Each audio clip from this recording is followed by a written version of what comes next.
this 15-minute fair value gap over here. As price comes into this fair value gap, if we decrease in volume, a decrease in volume means there's a lack of interest. So that's the first thing to understand. Now, from a delta perspective, it's actually very simple. Look at all this negative delta over here. So if we just read the order flow, let's actually read the order flow. We see basically almost the entire bottom candle. So again, we have the body. If we break this down, it's very interesting. This is at 3:30 UK times. That's about 10:30 Eastern.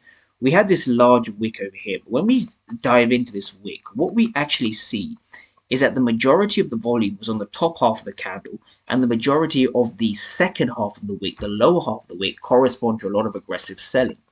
So now you want to ask yourself, there's a lot of aggressive sellers in the market, but you can see they're struggling to get rewarded. Price isn't rewarding them. In fact, price actually moves to the upside. So we're going to be going over two specific cases of delta for this particular trade.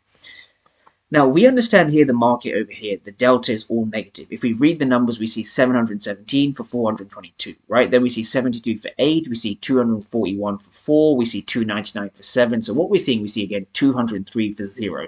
So we see a lot of aggressive activity towards the downside, a lot of aggressive sellers that want to push price down. So what